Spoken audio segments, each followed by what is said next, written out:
She crashed into his life, literally, and when he saw her face, he realized she looked eerily like the woman he thought he'd already buried.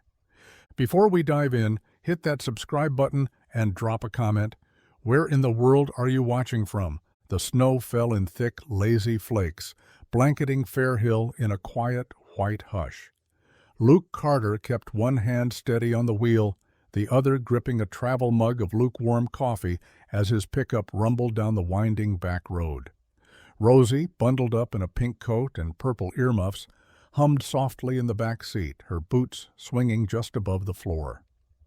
School had been canceled due to the storm, and Luke was headed to the shop anyway. Old Mr. Halberd's truck wouldn't fix itself, and bills didn't wait for clear skies. As he rounded the curve near Hollow Creek Bridge, his headlights caught a flash of silver, skewed, half buried in a snowbank. Instinct kicked in before thought. He hit the brakes. The truck skidded slightly on the icy patch, tires crunching over the snow as he came to a stop a few yards ahead. He threw it into park, muttering a quick, "Stay put, baby," to Rosie as he opened the door and stepped out into the freezing air. The coupe's front end was smashed in, steam hissing from beneath the crumpled hood.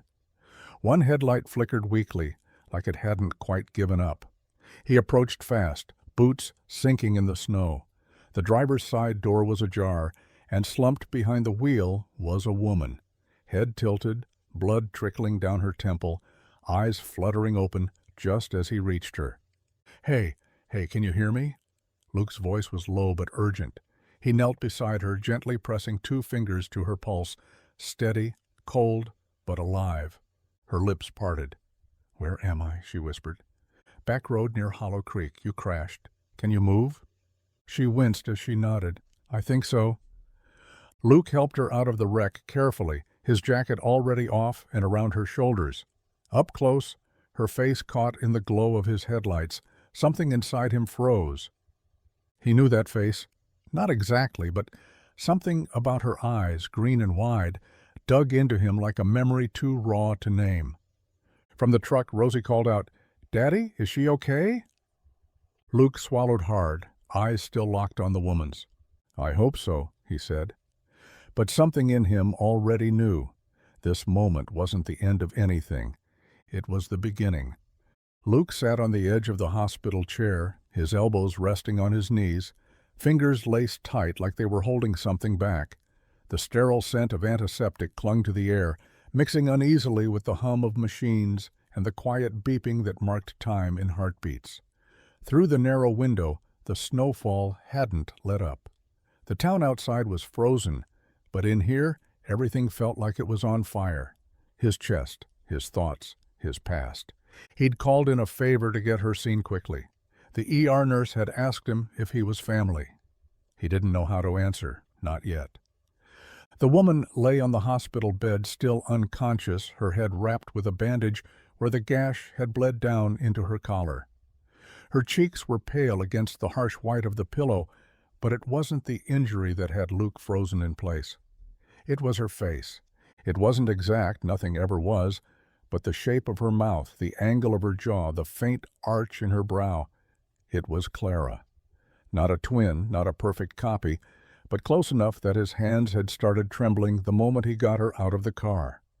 Now, in the calm of this room, without snow and panic clouding his mind, the resemblance became almost unbearable. He hadn't seen Clara's face in nearly 4 years, but it never left him. It was in every memory of their tiny wedding, in the corners of Rosie's smile, in the dreams he didn't talk about. And now it was lying right here, alive, breathing, bruised but real. Luke rubbed a hand over his jaw, trying to shake the chill crawling down his back. He didn't believe in ghosts, but this was something else. The woman stirred. Her lips moved faintly. A whisper carried more in breath than sound. "Clara?" He leaned forward, heart racing. She blinked slowly, her eyes a vivid green beneath heavy lids. "No," she murmured. "I'm Ivy." Luke sat back, the name ringing through him like a bell dropped in still water. Clara's sister. The one no one had seen in decades. the one Clara never spoke of again. The heater in the pickup struggled against the cold, spitting out bursts of lukewarm air as Rosie huddled beneath her puffy coat, knees drawn to her chest. She pressed her mittened hands against the window, fogging the glass with each breath. Outside, her father stood beside the woman from the wreck, his tall frame crouched low, jacket draped around her like a blanket. The snow kept falling, quiet and soft, covering the world like a secret. Rosie didn't say anything at first. She just watched. Her dad had helped strangers before. He was that kind of person. But this time, something felt different. The way he moved, the way he looked at the woman. There was a stillness about him, like he wasn't sure if he was seeing a dream or a memory. Rosie didn't know how to name that feeling, but she felt it. The woman's face was clearer now in the glow of the truck's headlights. Even from the back seat, Rosie could see the way her hair fell, loose and dark, just like Mommy's had. The curve of her nose, the shape of her lips. She blinked, her breath catching in her throat. "Daddy," she said softly, almost too quiet to hear herself. Luke didn't turn. He was focused on helping the woman sit on the edge of the truck bed, speaking gently, asking questions Rosie couldn't make out. Rosie pressed her face to the cold window, voice a little louder now. "Daddy, is that Mommy?" Luke's head jerked up, eyes wide. He stepped toward the truck, his face unreadable in the half-light. He opened the passenger door and climbed in, shaking the snow off his shoulders. "No, baby," he said, voice low, careful. "That's not Mommy." Rosie didn't look convinced. Her eyes were still locked on the woman outside, now sipping water from a paper cup, her hands trembling a little. "But she looks like her," Rosie whispered. "She looks like Mommy." Luke looked away, jaw tight. "I know," he said after a moment. "I know she does." And for the first time in years, he didn't know how to explain what that meant. The fluorescent lights in the ER cast a pale sheen over everything, making even the warmest skin tones look washed and ghost-like. Luke sat by the window, his arms crossed, his foot tapping restlessly against the tile floor. Nurses came and went, voices hushed, but every time someone opened the door to her room, his eyes snapped up, waiting, hoping for clarity, for answers, for something that would make this surreal day make sense.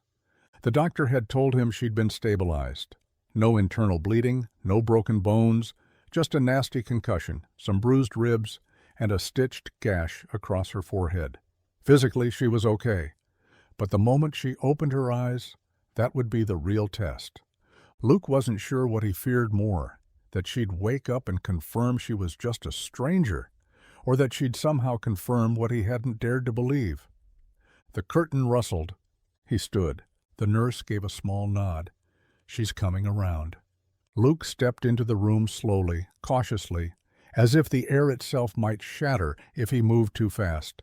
The woman stirred beneath the hospital blanket, her brow furrowing slightly, then relaxing again as her lips parted on a slow breath. Her eyelids fluttered. One hand moved, faint and trembling, searching the space beside her like someone reaching in the dark. Luke moved closer, the soft shuffle of his boots the only sound. Then, barely louder than a whisper, the woman's voice broke the silence. "Ivy." The name hung in the air like a fragile thread, delicate and final. Her eyes remained closed, her face tight with some distant pain, but that one word, one syllable, landed hard in Luke's chest. He said nothing. He didn't need to. Ivy. A name from another lifetime, a name Clara had only spoken once, in a moment of sadness she never fully explained.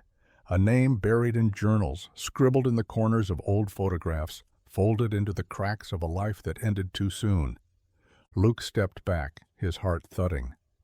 This woman wasn't a ghost. She was real, and she was Clara's sister. The house was quiet when Luke returned home, the kind of stillness that felt heavier than silence. Rosie had fallen asleep in the truck, her cheek pressed against the seatbelt strap, so he'd carried her inside, tucked her under the knitted quilt on the couch, and made sure the fire in the wood stove didn't go out. Outside, the snow hadn't slowed. Inside, his mind wouldn't stop racing. He wandered to the mantel without meaning to, drawn there like something in him already knew what he needed to see. The framed photos stood like small memorials, moments frozen in time. Rosie's kindergarten smile, Clara holding her in the hospital, their wedding day under that crooked elm tree. His eyes scanned each one until he found it, the one Clara never talked about but refused to throw away. Two teenage girls sat side by side on the hood of a rusted old car, legs swinging, hair wild in the wind. Clara had been 17 then, her smile open, unguarded. Beside her was a girl with the same green eyes, the same stubborn chin, though her smile was smaller, almost hesitant. Luke picked up the frame, running a thumb along the edge of the glass. "Ivy Bennett," he murmured, as if saying the name would summon something. He hadn't thought about that photo in years.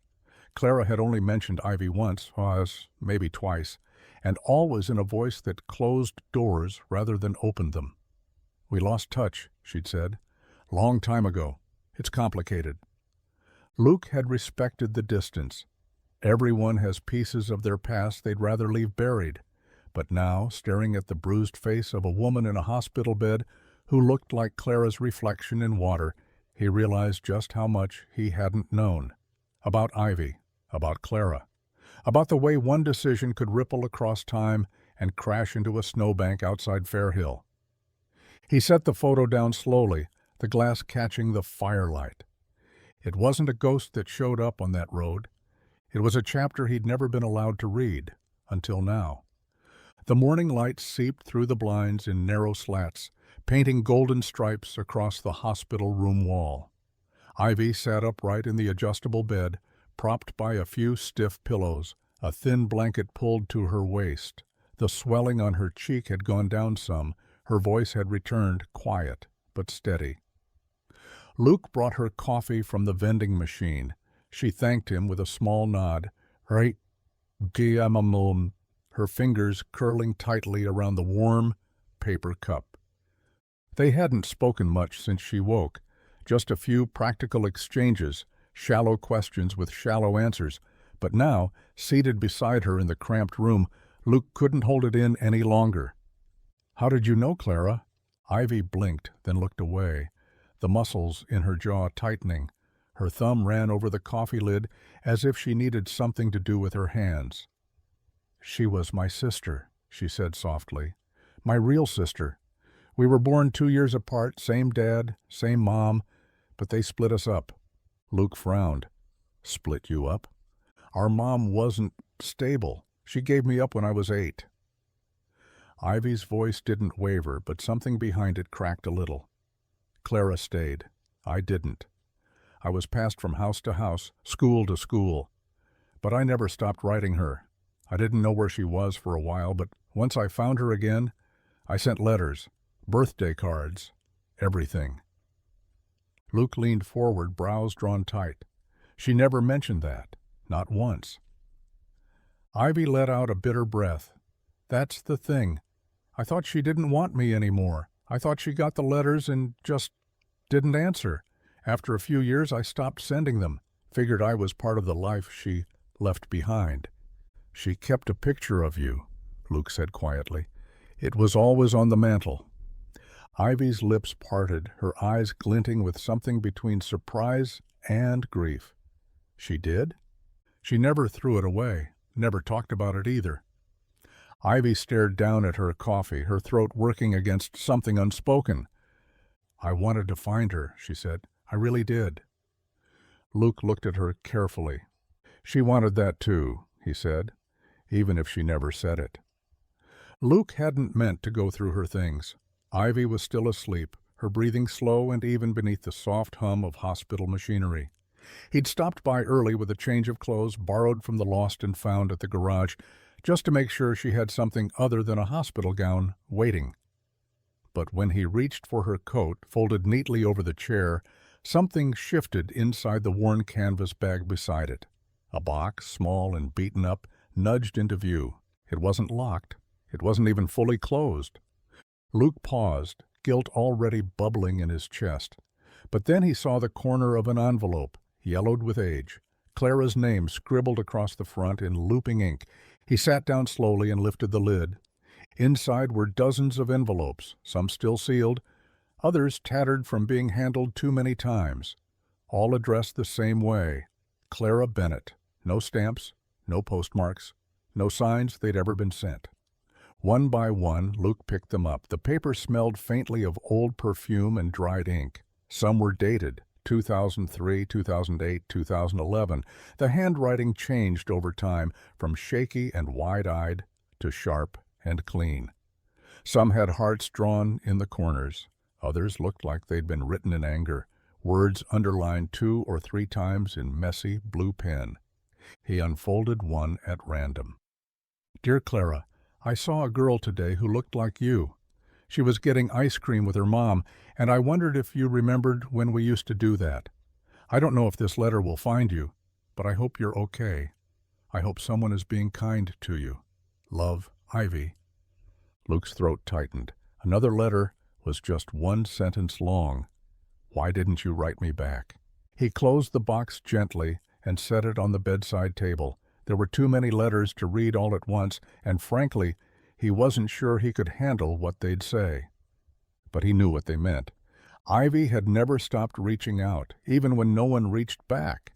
And Clara had never seen any of them. The wind had eased by the time Luke pulled the truck off the main road and down the gravel path that led to the cottage. Snow still blanketed the ground, but the sun had made a weak appearance, casting long shadows through the bare trees.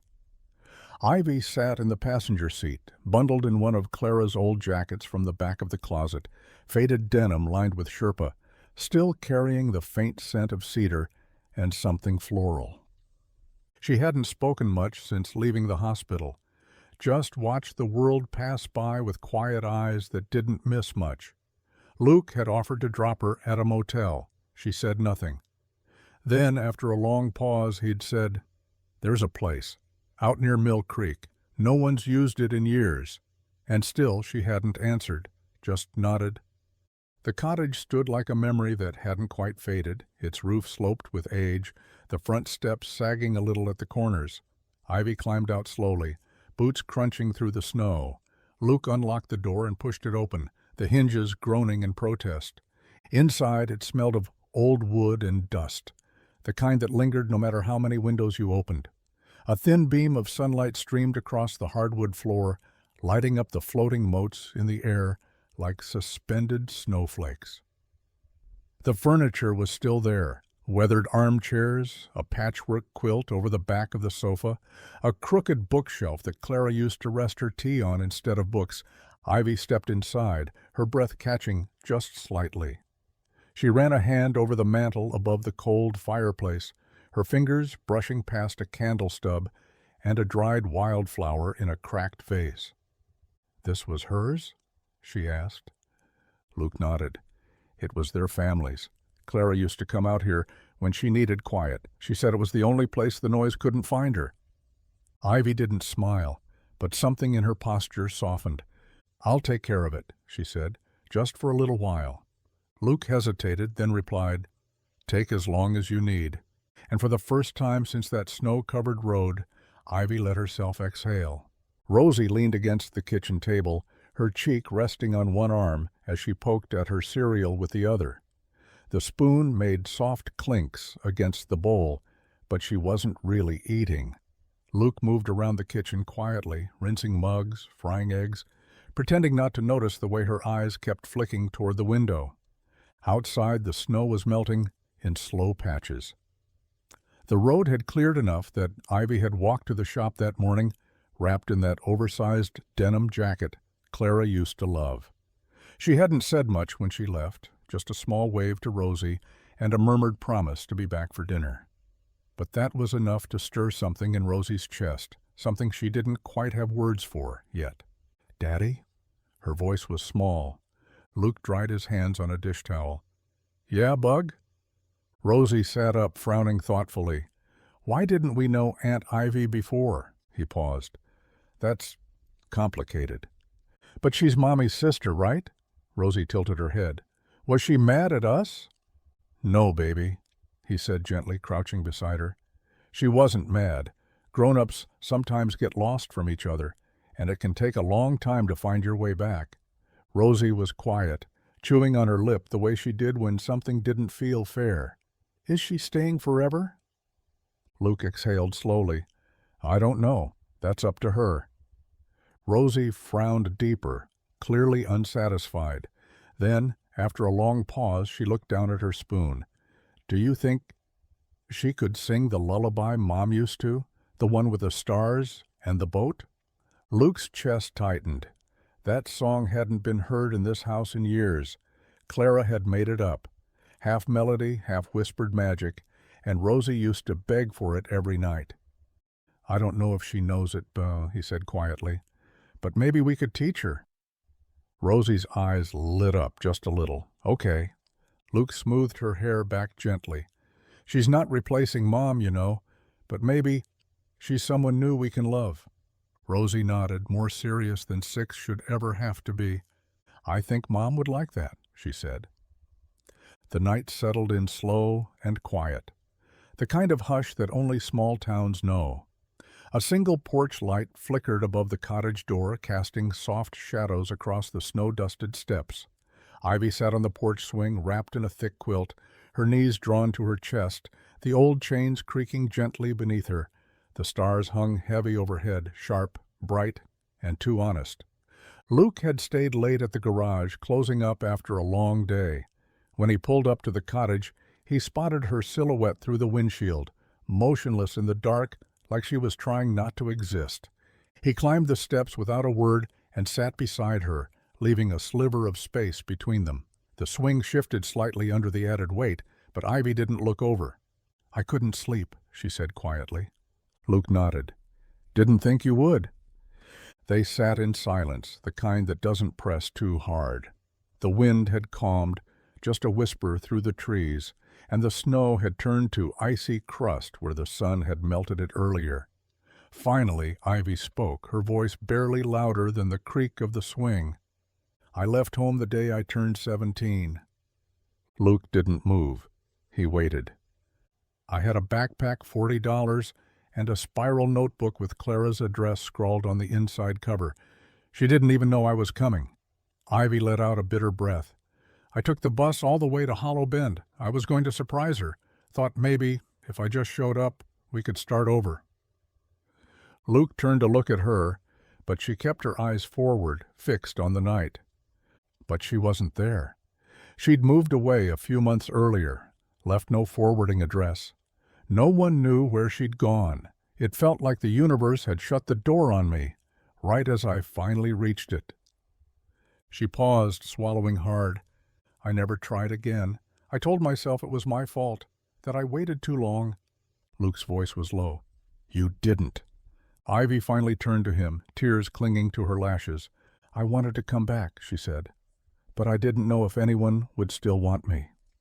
By the end of the week, Fairhill was humming, not with snowblowers or engine noise, but with whispers. Low, drawn-out murmurs passed between neighbors like folded notes in church pews. At the diner, forks paused mid-air. At the grocery store, glances lingered too long in the canned soup aisle. And at the school pickup line, no one said it out loud, but everyone noticed the woman with Clara's eyes buckling Rosie into the truck with careful hands. Is that Clara's sister? Someone asked in line at Henson's Hardware, voice pitched just low enough to still feel safe. I thought she didn't have one, came the reply. She's been staying at the old Bennett cottage. With Luke? Well, not with him. The town didn't mean to gossip, not exactly, but Fairhill was small, and small towns kept memories like heirlooms, handled gently but never thrown away. Clara Carter had been one of their own. Everyone remembered her smile, the way she organized the fall fair like it was a royal parade, the way she carried Rosie on her hip like she was made of sunlight. Her death had shaken something deep.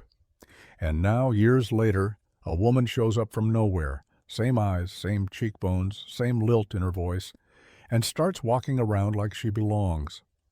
Clara's ghost, they whispered, at the bean shack, where Ivy had picked up coffee twice in 1 week.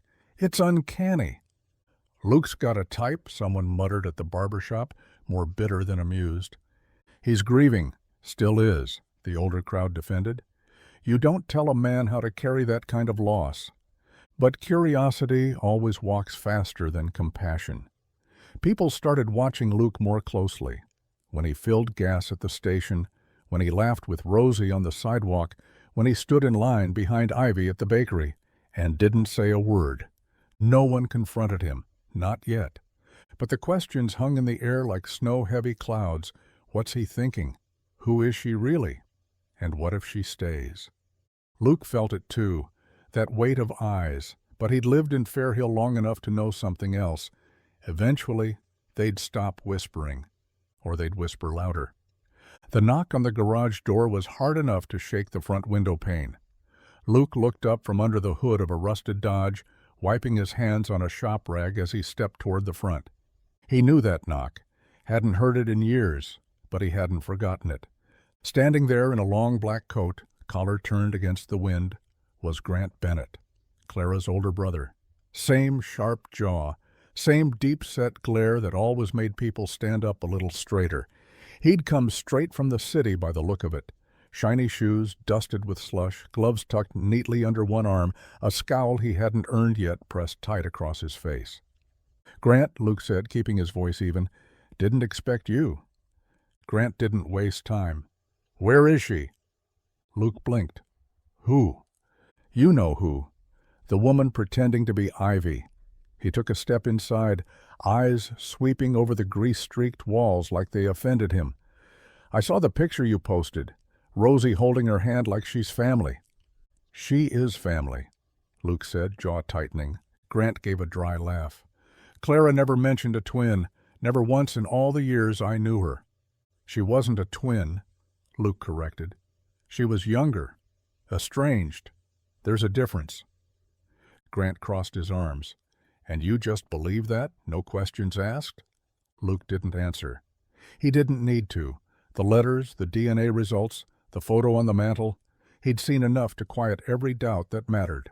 But Grant wasn't done.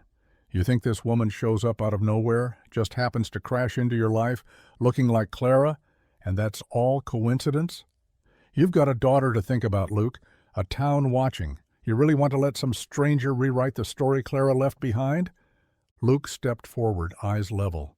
"You haven't been here. You weren't here when Clara died. You weren't here for Rosie's nightmares or her birthday parties.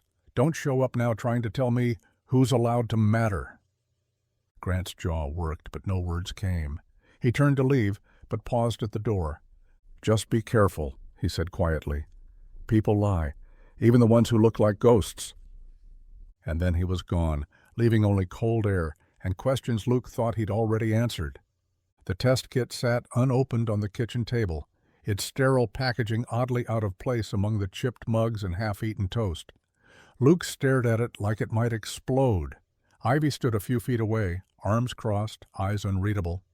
Outside, the wind carried the sounds of melting snow dripping from the roof, each drop landing with a rhythm that only made the silence between them feel louder. "I'm not doing this to prove anything to you," Ivy said finally, her voice low but steady. "I'm doing it because I need to know." Luke didn't respond right away. He shifted in his chair, elbows on his knees, fingers laced together like he was trying to hold himself together from the inside out. "I believe you," he said. "I know," she replied, "but you're still hesitating." He looked up at her. "Because what if it says something different? What if it tells me I've been wrong this whole time?" Ivy's expression softened. Not pity, not anger, just a quiet kind of sadness. "Then at least we'll know. We can stop guessing. Stop dancing around it." Luke picked up the box, turning it over in his hands. He'd never cared for things like this. Science packaged in plastic, answers delivered by barcode. But Ivy was right. The town was whispering. Grant was circling. And deep down, even Luke had questions he didn't want to name out loud. He nodded once and stood, the legs of his chair scraping softly across the floor. "Okay." The test was simple. A swab of the cheek, 2 samples.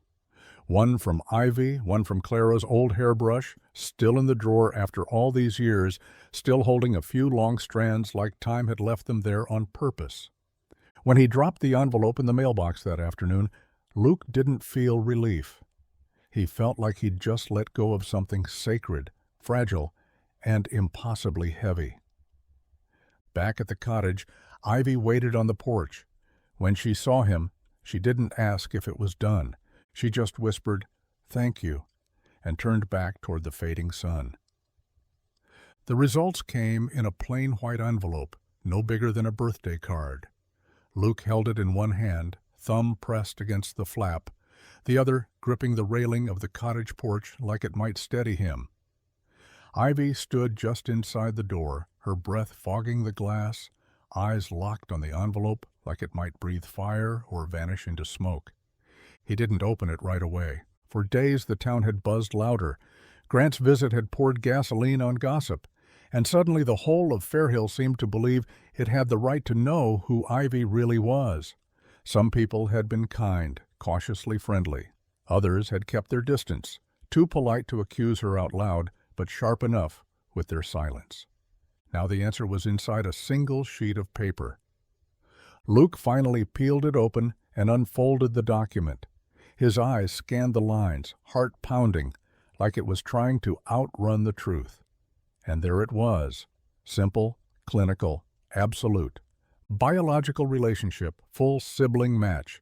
He exhaled, a breath that felt like it had been waiting years to be released. Ivy stepped onto the porch, watching him carefully. "You're her sister," he said softly, holding out the page. Ivy took it, her hands shaking just slightly. She read the words 3 times before she spoke. "So I'm not crazy." "No," Luke said. "You're home." The next day, word spread like wildfire. It always did. Fairhill didn't have much in the way of secrets, and someone at the post office knew someone at the clinic who had a cousin who overheard Luke say, "Confirmed." That was all it took. Suddenly, people who had avoided eye contact were offering hesitant smiles.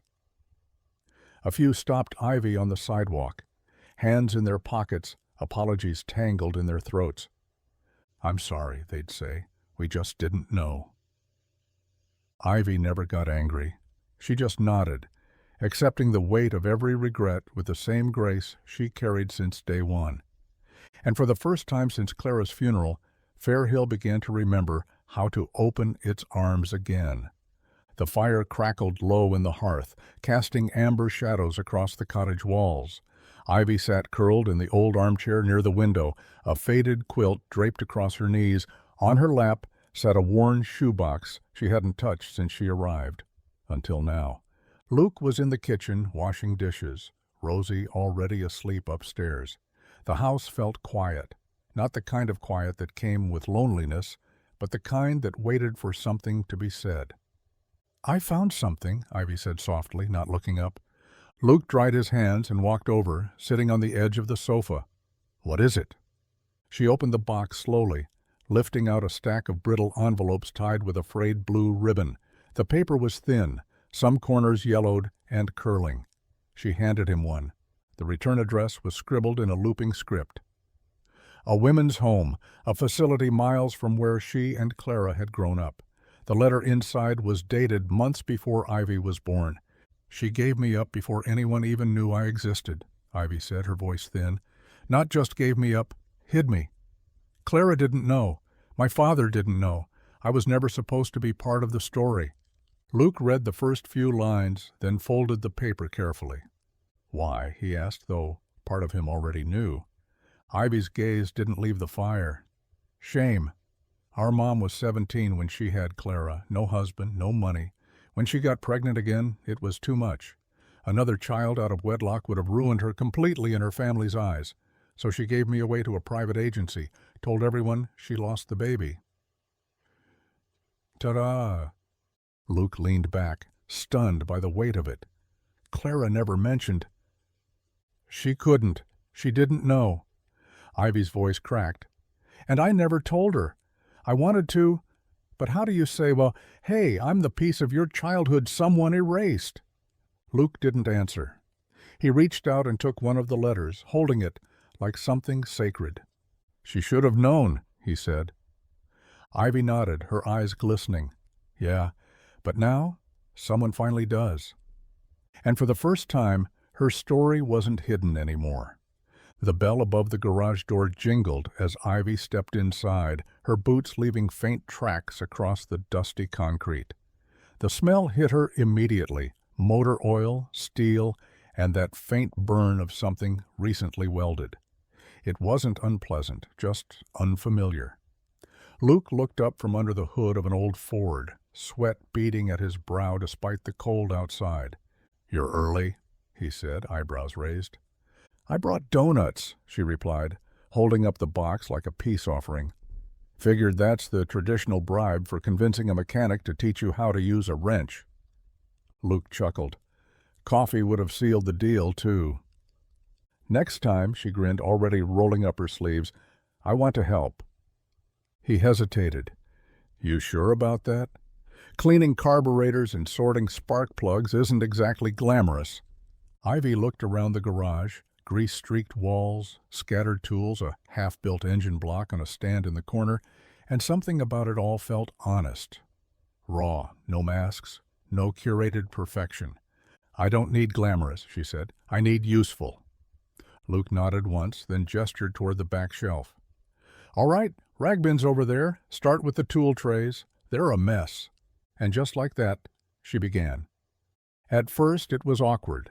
Ivy moved carefully, like she was afraid of touching the wrong thing or breaking some unspoken rule.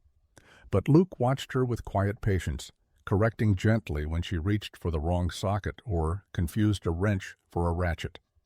By noon, her hands were smudged with grease, and her ponytail had slipped loose. But there was a lightness in her eyes Luke hadn't seen before. She wiped her hands on her jeans and laughed when a bolt rolled off the counter and disappeared under a cabinet. "This place is chaos," she said, breathless. "It's organized chaos," Luke corrected. She smirked. "You sure about that?" "No," he admitted, handing her a ratchet. "But it's mine, and now I guess it's a little bit yours, too." And in that oil-stained corner of Fairhill, Ivy began to feel like she wasn't just cleaning a garage. She was rebuilding something that had been broken far too long. The day snuck up on them, quiet and unannounced. February 17th, Clara's birthday. No one spoke of it at breakfast. Luke moved through his morning routine with a heaviness in his chest, the date circling his thoughts like a quiet echo. Rosie asked for syrup on her toast, but didn't smile. And Ivy? She watched both of them with eyes that already knew. By early afternoon, the shop closed early. Luke didn't explain why. He just flipped the sign and walked home in silence, Rosie's small hand wrapped in his. When they reached the house, something was different. The dining room table had been cleared, not just cleaned, cleared. No receipts, no tools, no Rosie's scattered crayons. Just a white linen cloth, a small vase of dried lavender in the center, and 3 plates set quietly in a triangle. Ivy was in the kitchen, pulling something from the oven, her sleeves rolled high and hair tied back. She didn't look up when Luke walked in, just said softly, "She liked apple pie, right? With cinnamon and a bit of lemon?" Luke paused in the doorway. "Yeah, that's exactly how she made it." Rosie peeked in. "What's going on?" Ivy turned and smiled gently. "We're remembering her today, not with tears, just with dinner and pie." That night they didn't dress up. They didn't light sparklers or sing songs, but the candles flickered as the snow fell quietly outside and a warmth settled over the room that hadn't been there in years. They shared Clara stories, Luke talking about how she used to sing to the radio off-key on long drives, Rosie recalling the time she let her wear her wedding veil while vacuuming. Ivy listened more than she spoke. When the pie was served, no one said a word. They just ate, slow and careful, as if each bite carried a memory. Later, Luke stepped out to the porch alone for a moment, eyes on the stars. "I didn't know I needed that," he murmured. Behind him, Ivy stood in the doorway, arms crossed for warmth. "Neither did I." It wasn't a birthday celebration. It was a quiet promise she would never be forgotten. The night was soft and still, the kind that wrapped itself around the house like a thick quilt. Upstairs, Rosie was nestled under her favorite blanket, the one with the faded stars and loose stitching at the corners. The overhead light was off, but her small bedside lamp cast a warm pool of light across the room, turning her walls into a storybook glow. Ivy sat beside her on the edge of the bed, thumbing through the last few pages of The Secret Garden, her voice calm and even, the way Clara used to read, never rushing, never skipping. Rosie listened with her eyes half-lidded, her fingers curled under her cheek, soaking in every word like it mattered more than anything else in the world. Luke stood in the hallway just outside the door, arms crossed as he leaned against the frame, listening. He didn't make a sound. He didn't want to break the moment. As Ivy closed the book and set it gently on the nightstand, Rosie blinked slowly and whispered, "Can we read the next one tomorrow?" Ivy smiled. "Of course." There was a long pause. Rosie reached out and tugged gently at the sleeve of Ivy's sweater. "Thanks, Aunt Ivy." The words landed so softly, Ivy almost missed them. But Luke didn't. His chest tightened as he watched from the doorway, waiting for the correction that never came. Ivy froze for just a breath, her eyes flickering with something unreadable, surprise, warmth, maybe even a hint of grief. But then she leaned down, brushed a strand of hair from Rosie's forehead and whispered, "You're welcome, sweetheart." Rosie turned over, sleep tugging her away. Ivy stood slowly, catching Luke's eyes as she stepped into the hallway. He didn't say a word, just nodded once. "Did Clara ever talk about me when Rosie was born?" she asked quietly. Luke looked down the hallway toward the room still lit with golden lamplight. "She always said Rosie would be lucky if she had someone who reminded her how strong girls could be." He paused, then added, "I think you just became that someone." And Ivy didn't try to stop the tears this time. It was late afternoon when Luke finally opened the trunk at the foot of his bed. He hadn't touched it in years, not since Clara died.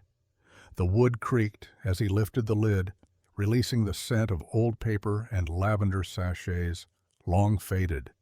Inside were remnants of a life half-lived. Clara's scarves, her favorite worn hoodie, photo albums thick with Polaroids, and tucked near the bottom, her journals. He hadn't meant to go digging, but Ivy's presence had stirred things up in more ways than one.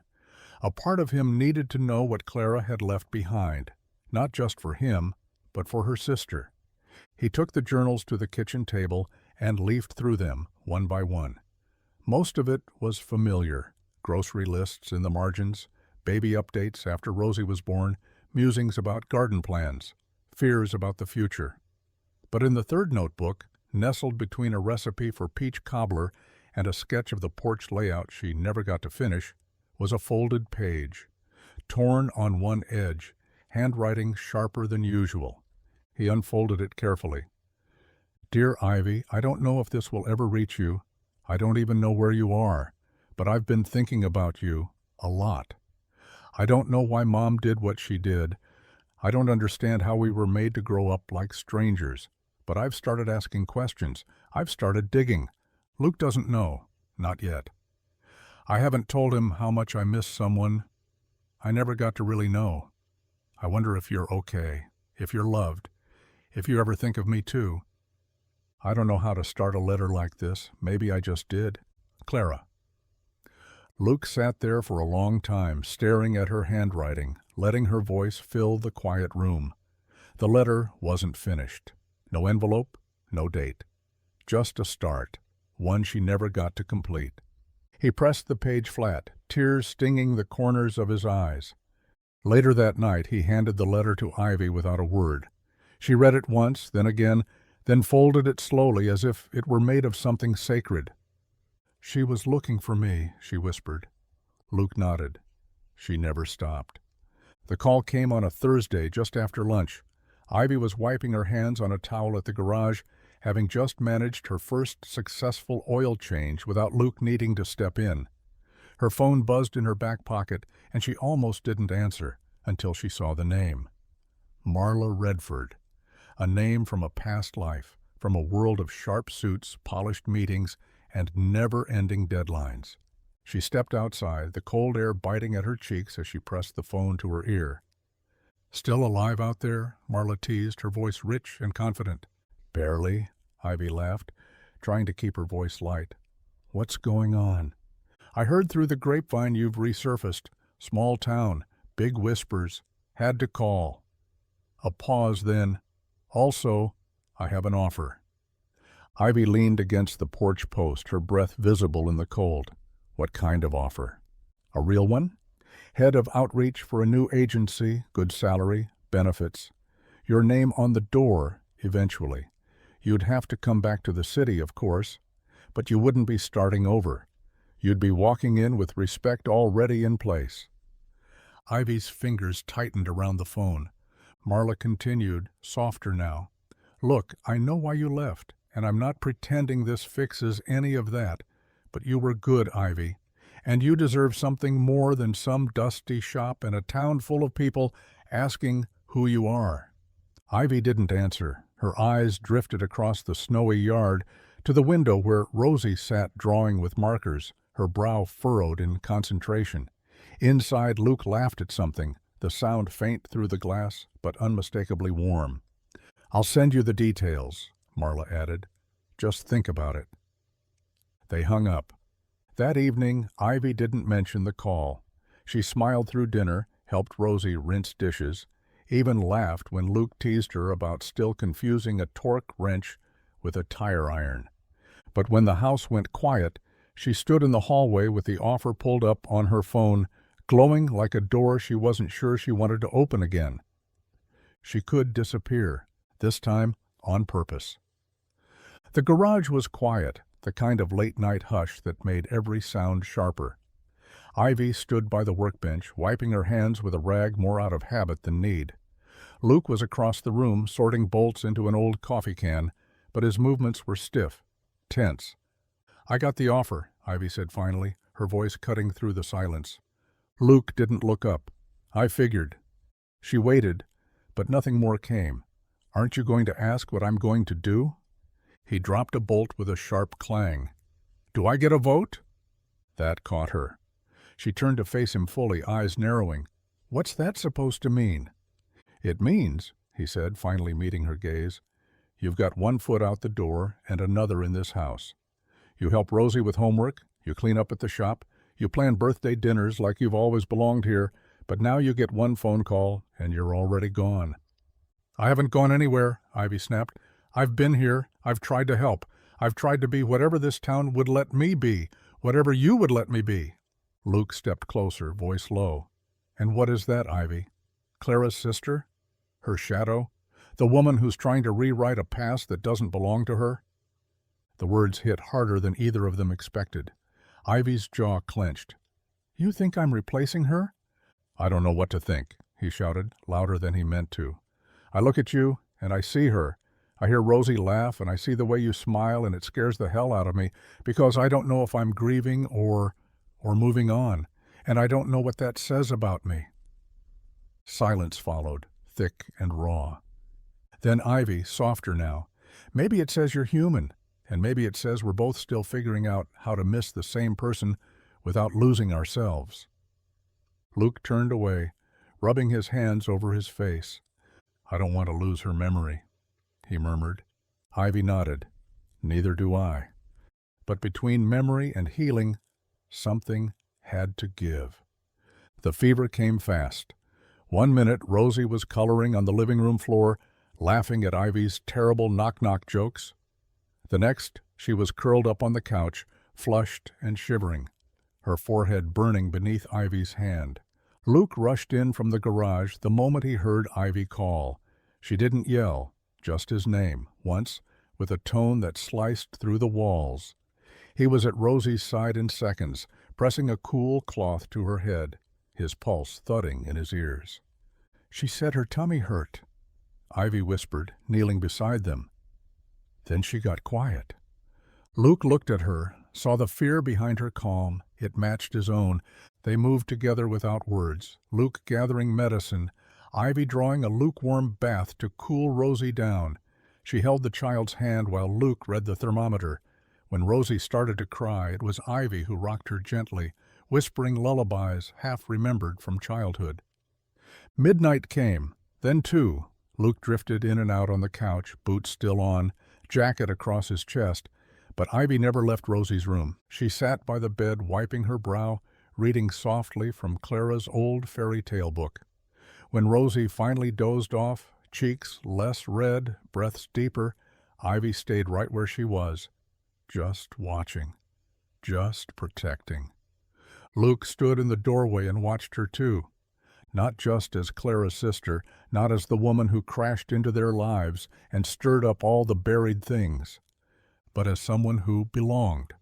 He saw the way Ivy brushed Rosie's hair back from her face, the way her eyes flickered to the window at every gust of wind, the way her own fear didn't stop her from being steady. Something shifted in Luke then, quiet and powerful, because for the first time since Clara's death, he saw it. Someone sitting in that chair beside Rosie, not out of obligation or accident, but love. And it wasn't a replacement. It was something new, something whole. Snow tapped gently against the windows, falling in a lazy hush that softened the whole world outside. The garage had closed early, the roads too slick for business. Inside the cottage, a small fire crackled in the hearth and the air smelled faintly of cinnamon, left over from the tea Ivy had brewed when Luke showed up, soaked and cold, claiming his truck wouldn't start. They sat at the kitchen table, facing each other with mugs in hand, the silence between them comfortable now, earned. Rosie had fallen asleep early after a day spent building pillow forts and sipping ginger ale. Ivy had tucked her in with practiced ease, like it was second nature. Luke glanced at her over the rim of his mug. "Thanks for staying last night. I don't think she would have let me leave the room if it wasn't for you." Ivy gave a quiet smile. She needed someone who wasn't afraid, and I needed to feel like I could be that person. "You were," he said softly. The words lingered in the air, heavy but kind. Ivy looked down at her coffee, the firelight catching the curve of her cheek. "I didn't mean to stay this long," she admitted. "Didn't plan to get this involved." Luke leaned back in his chair, eyes steady on her. "Would it have been easier if you hadn't?" "Maybe," she said, "but easier doesn't always mean better." Something passed between them then, unspoken but undeniable. Not a fix, not a filling of empty space, just two people quietly realizing the ground beneath them had changed. Luke stood slowly and crossed to her side of the table, hesitating only a second. Ivy looked up, her breath catching ever so slightly, and then, carefully, he leaned in and kissed her.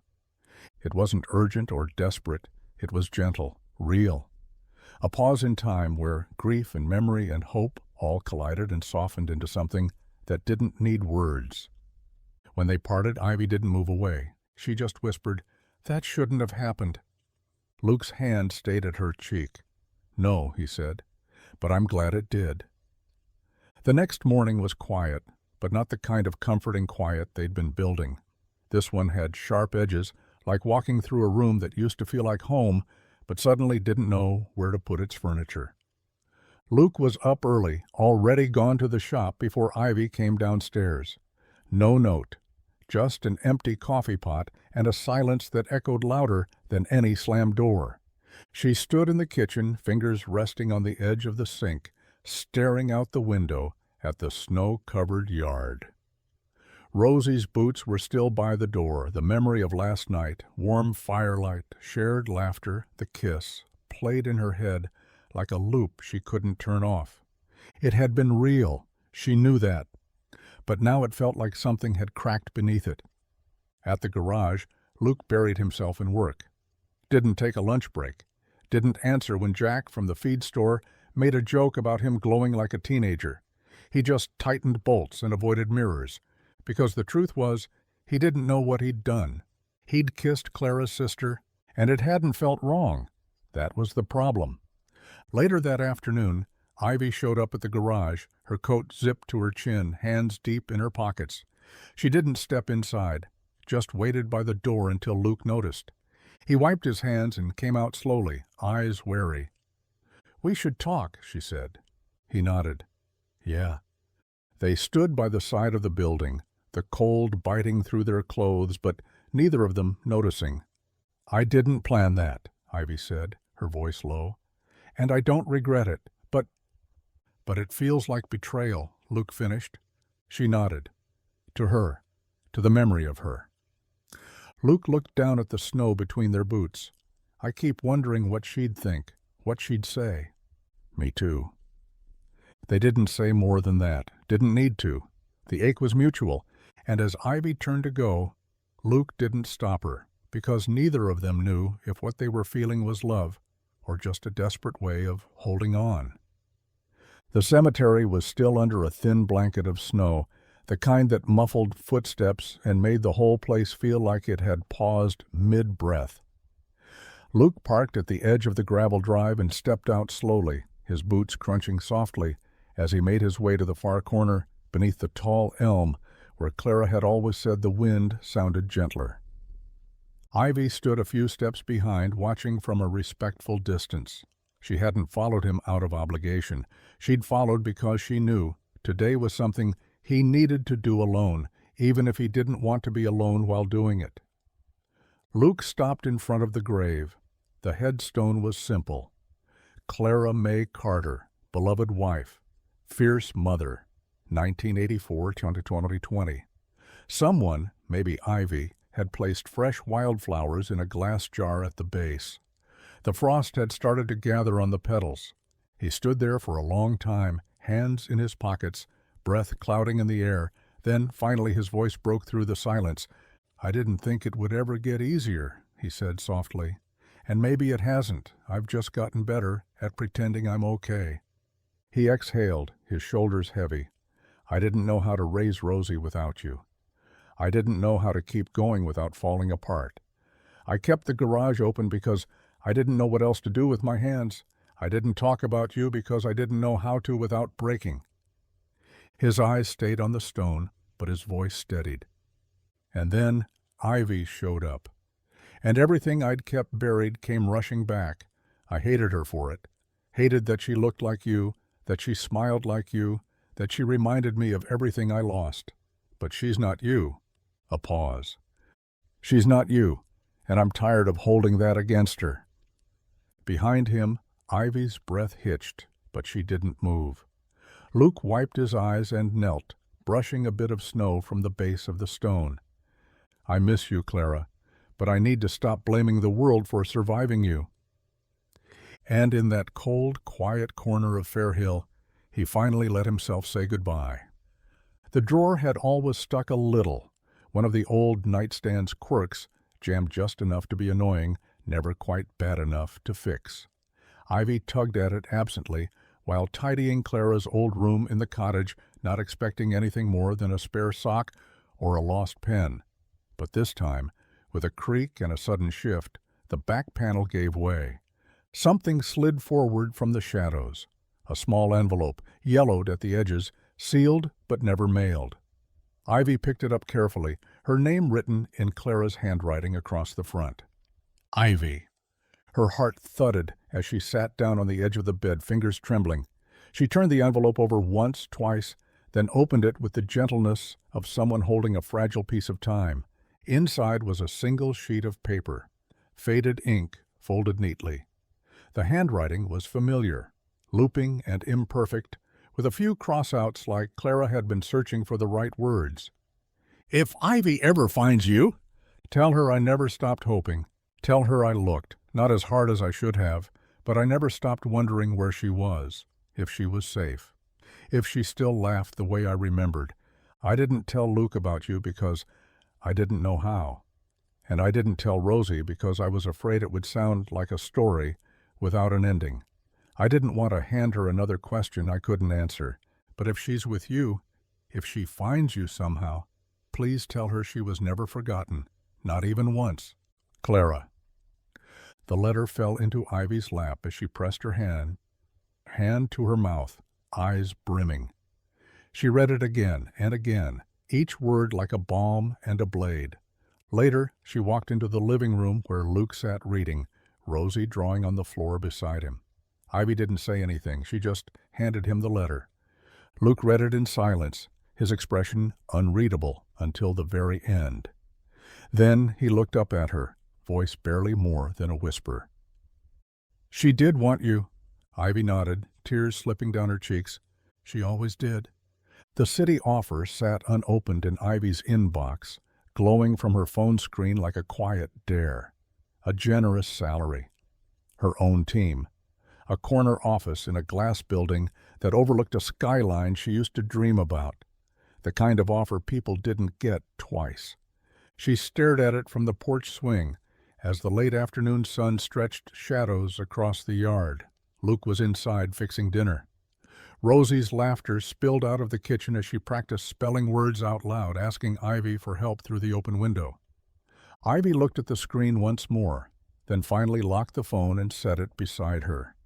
When Luke joined her later, wiping his hands on a towel, he didn't ask about the offer. He just sat beside her, the swing creaking beneath their weight.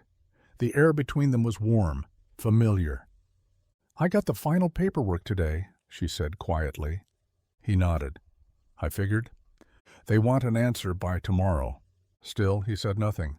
"I'm not going," she said, her voice soft but clear. "I thought I might. I even told myself it made sense. Clean start, smart move, safe distance from everything." Luke turned to look at her, his brow tense, waiting.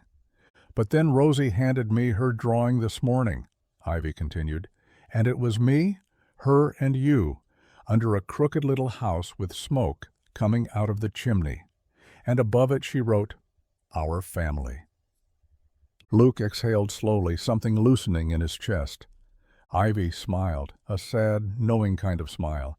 "I've spent my whole life running from ghosts, from silence, from stories I didn't think I belonged in." She turned toward him fully. "I don't want to run anymore. I'd rather build something here, even if it's messy, even if it hurts sometimes." Luke reached for her hand, resting it gently in his. "This place doesn't need perfect," he said. "It just needs real." Ivy nodded, her eyes bright. "Then I'm right where I'm supposed to be." The moonlight spilled softly through Rosie's bedroom window, painting the room in silver and shadows. Ivy sat at the edge of the bed, brushing tangles from Rosie's hair with slow, gentle strokes.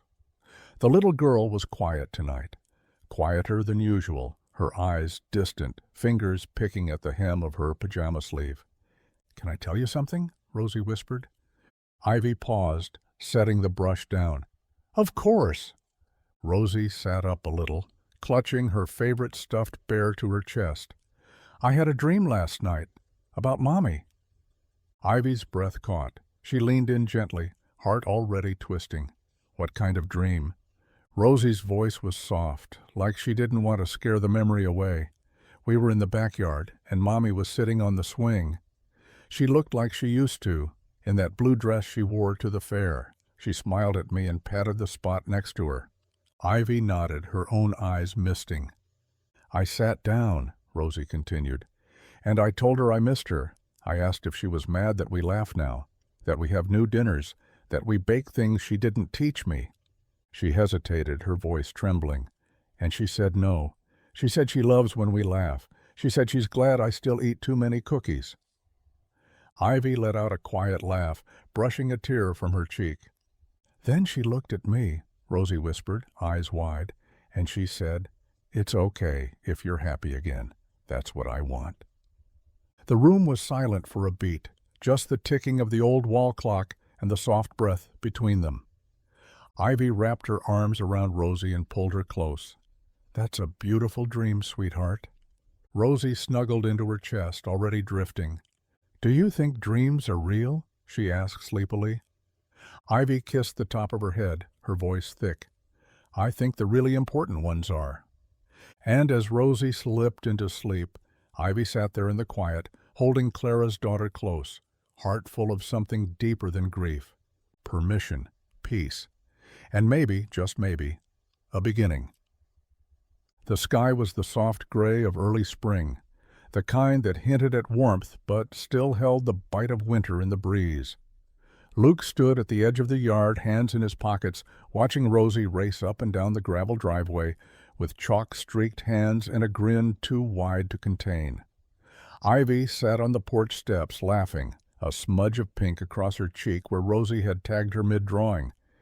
It was nothing special.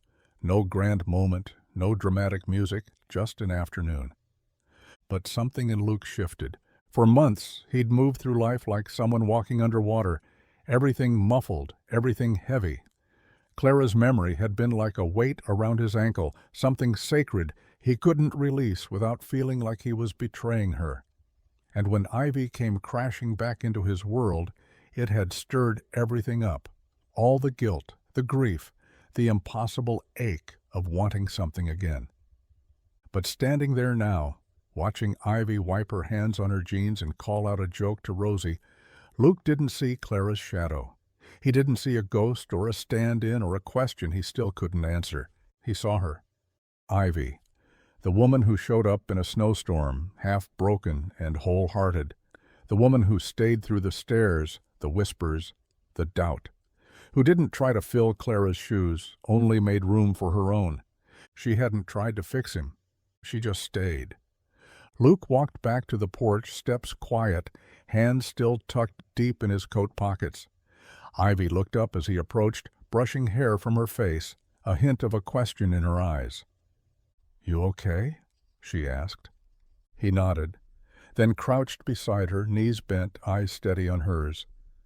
"I keep thinking I'm going to wake up and realize none of this was real," he said.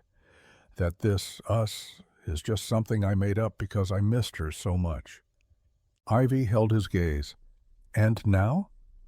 He smiled, small and certain. "Now I think I finally stopped running." He took her hand, and for the first time he wasn't looking backward.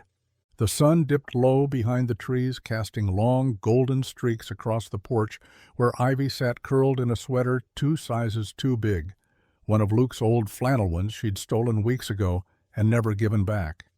Her bare feet were tucked beneath her, and in her hands was a simple white mug, one Rosie had painted at school, slightly crooked, rim-chipped, but still usable. She tilted it, sipping slowly, then paused. Her eyes narrowed as she noticed something new printed along the bottom edge in Luke's neat handwriting. "This is home now." She blinked, smile creeping in before she could stop it. Just then, the screen door creaked open, and Luke stepped out, holding his own mug, matching in color, but clean and unmarked. "Took you long enough to notice," he said, leaning against the post, the breeze teasing a few strands of his hair. "You wrote on my mug," Ivy said. "I did." "No speech, no candlelight, no question with a question mark?" Luke chuckled. "I figured we've already answered all the hard ones." Ivy turned the mug in her hands again, tracing the letters with her thumb. It wasn't fancy, it wasn't a proposal. But it was something better, steady, real, rooted. She looked up at him, warmth in her chest that had nothing to do with the tea. "I'll drink to that," she whispered. Luke walked over, sat beside her, their shoulders brushing. No rings exchanged, no big declarations. Just 2 people, worn by the world, quietly agreeing to stop wandering. Rosie's giggles floated through the window behind them as she sorted puzzle pieces at the kitchen table. Inside was still messy. Life would still be complicated. But this was simple. They raised their mugs together in quiet ceremony. No vows, no promises carved in stone, just 2 words spoken with more meaning than most could carry. Home now? The sign went up on a crisp Saturday morning, the kind of morning where the air smelled like sawdust and something new beginning. Luke stood at the edge of the driveway, arms crossed, a wrench still in one hand from adjusting the alignment rack earlier. Ivy stood beside him, hair pulled into a messy bun, paint flecks on her jeans from touching up the front door. Rosie danced around them both, her boots thudding against the gravel as she tried to catch falling leaves like they were confetti. The wooden sign was handmade, carved by one of the town's old craftsmen who barely said 3 words but had a gift for shaping things that lasted.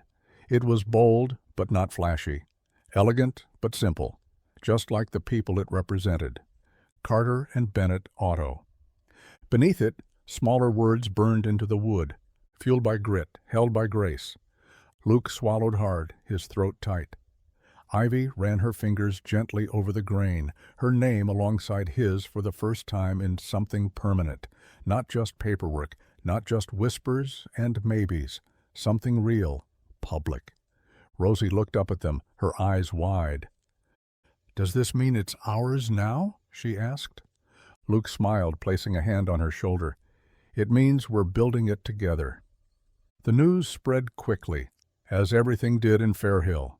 Customers started showing up just to take pictures of the new sign. A few left cards tucked in the mailbox, some congratulating them, others just scribbled with "about time." One woman left a note Ivy would keep folded in her wallet for years. She'd be proud, not because you replaced her, but because you honored her by choosing joy anyway. That night, Luke locked up the shop, and Ivy flicked off the lights. They stood under the glow of the sign, hands intertwined. They weren't just fixing cars anymore, they were mending the past, one turn of the wrench at a time. And Fairhill? Fairhill finally stopped whispering. It started waving. The classroom was warm and buzzing with soft chatter as the 4th-grade students passed their handwritten essays to the front. Mrs. Langston smiled kindly as she stacked the papers, promising to read each one over the weekend. But Rosie Carter didn't look nervous like some of the other kids. She sat at her desk with her chin high and her hands folded, like someone who knew exactly what her words meant, even if no one else could yet. The assignment had been simple: write about a miracle. Some kids wrote about pets they weren't supposed to have lived, or a baseball game where they hit a lucky home run. But Rosie's paper began with a memory. It started with snow, a car crash, and a stranger who looked a lot like someone we thought we'd lost. She didn't fill the page with big words. She didn't try to explain the science of DNA tests or the silence between grown-ups when grief sits heavy. She just told the truth as she'd always known it. My aunt got lost, my dad got stuck, but love fixed everything. Rosie wrote about how her mom had died when she was little and how, for a long time, her dad didn't laugh much. How she used to draw pictures of her family with one missing piece she could never quite name. Until the day a woman with tired eyes and a broken car showed up, and that picture finally made sense. She looked like Mommy, but she wasn't. She was someone new, someone who stayed. She described Ivy's pie, her laugh. The way she read stories with voices and never skipped the long ones. How the garage got a new sign and their house felt warmer even in winter. How her dad finally started dancing in the kitchen again. And at the very end, Rosie wrote, "Some miracles don't happen in the sky or with magic. Some just walk through the snow when you least expect it. Some bring pie. Some bring peace." When Mrs. Langston read it, she cried. And years later, so would everyone else who heard the story of how Rosie's family was built. Not from perfection, but from pieces that refused to stay broken.